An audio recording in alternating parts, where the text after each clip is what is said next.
In this recording, we're going to talk about some properties of negatives, and I'll just give you some examples here.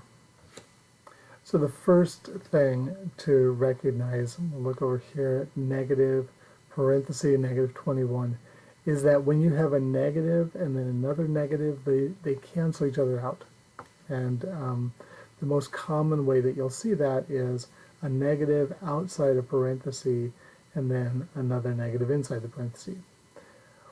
The best way to think about this is that negative outside the parenthesis is a negative 1. And if you see it as a negative 1, if I get my pen to work here, then negative 1 is being multiplied by negative 21, and that is positive 21. I've seen other students and teachers have told me that if you see two negatives, you just draw a line through it like that and one down and make them into a plus sign. And that's fine. You can think of it that way as well. On the next one, that won't be quite as useful. Here we have a negative outside a parenthesis, but inside the parenthesis there's several different things. And so this is going to be our distributive property. So negative 1 is going to be distributed to each term in here. And we want to be really careful with this. So negative 1 times 3x is negative 3x. But negative 1 times negative 5 is positive 5. And negative 1 times 2y is negative 2y. So these ones are a little bit tricky.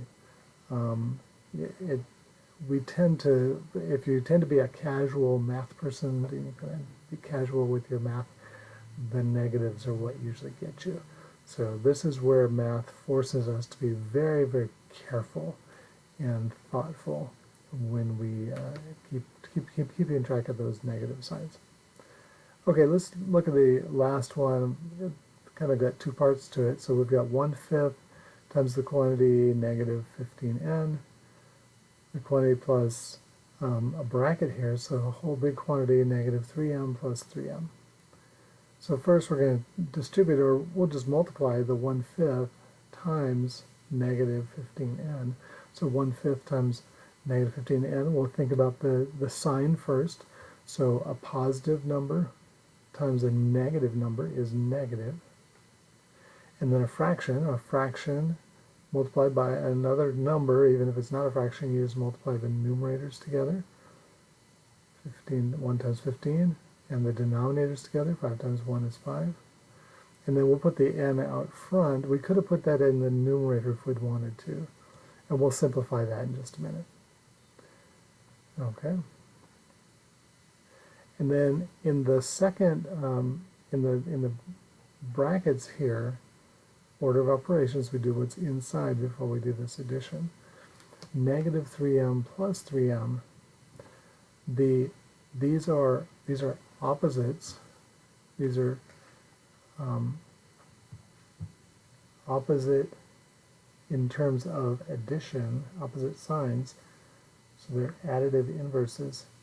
So if we add these together, we get 0.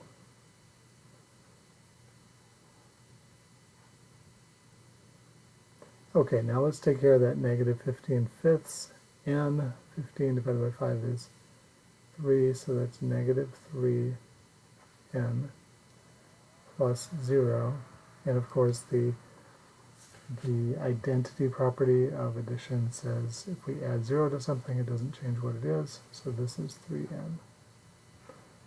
Now, when you're working this out, I know a lot of these things are going to just be really obvious to you, and you won't write them out carefully like I have here for illustration purposes, and that's fine.